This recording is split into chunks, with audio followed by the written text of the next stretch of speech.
নমস্কার বন্ধুরা। বড়মশাই একটা কাঁচা পেঁপে নিয়ে এসছে বড় দেখে। সে কাঁচা পেঁপেটা আমি কিভাবে রান্না করছি সেটাই তোমাদেরকে দেখাচ্ছি। চলো। পেঁপের একটা কোষ্ঠী গন্ধ আছে, যার জন্য অনেকেই পেঁপে পছন্দ করে না। আমি আজকে পেঁপেটাকে ভাপিয়ে নেব। ডুমো করে কেটে রাখা পেঁপেকে লবণ হলুদ জলে একটু ভাপিয়ে নেব। ঘরে কয়েকটা মটরশুঁটি ছিল, সেটাকেও দিয়ে দিলাম। পেঁপে যখন অর্ধেক সেদ্ধ হয়ে আসবে তখন নামিয়ে নেব। হয়ে গেছে, নামিয়ে নিচ্ছি। রান্নাটা কিন্তু আমি করব সম্পূর্ণ ভাজা মশলা দিয়ে। এবার মশলাটাকে শুকনো কড়াইতে ভেজে নিচ্ছি। নিয়েছি একটা শুকনো লঙ্কা, গরম মশলা, জিরে, ধনে আর মৌরি একসাথে সবগুলোকে ভেজে নেব। কি সুন্দর একটা গন্ধ বেরিয়েছে। পরে মিক্সিতে মশলাটা করে নেব। নামিয়ে নিচ্ছি, হয়ে গেছে।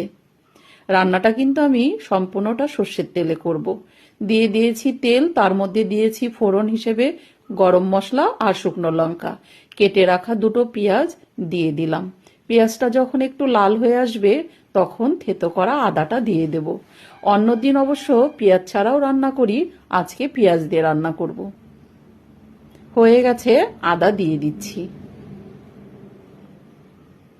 আর কয়েকটা কাঁচা লঙ্কা দিয়ে দিচ্ছি। পরে শুকনো লঙ্কা গুঁড়ো দেব, যার জন্য লঙ্কা বেশি দেব না, না হলে অনেকটা ঝাল হয়ে যাবে। কেটে রাখা টমেটো দিয়ে দিচ্ছি। একটু নাড়াচাড়া করে নিই। এবার দিয়ে দিলাম লবণ। আর আমি যে মশলাটা ভেজে নিয়েছিলাম সেই মশলাটা মিক্সিতে গুঁড়ো করে নিয়েছি, সেই মশলার অর্ধেকটা দিয়ে দেব হলুদ, দিয়ে দিব লঙ্কার গুঁড়ো। এবার সবগুলোকে একসাথে মিশিয়ে নেব। আর যে ভাপিয়ে রাখা পেঁপেটা আর মটরশুঁটি সেটাকে এখন দিয়ে দেব। এবার মশলার সাথে পেঁপেটাকে ভালো করে কষিয়ে নেব।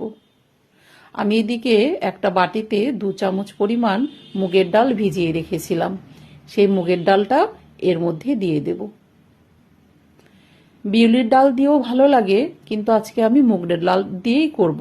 আজকে বিউলির ডালটা ঘরেও নেই, মুগের ডালটা ছিল, মুগের ডালটা দিয়েই করছি। পেঁপে সেদ্ধ হওয়া, এদিকে মুগের ডালও বেশি জল লাগে না, যার জন্য অল্প একটু জল দিয়ে দিলাম। গ্যাসটা একদম স্লোতে রেখেছি, ভাপে ভাপেই হয়ে যাবে। হয়ে গেছে। এবার বাকি যেটুকু ভাজা মশলা ছিল সেই মশলাটা এবার দিয়ে দেব। আর কিছুটা ধনেপাতা কুচিয়ে রেখেছি, সেটাও দিয়ে দেব। হয়ে গেছে, নামিয়ে নেব। ধন্যবাদ।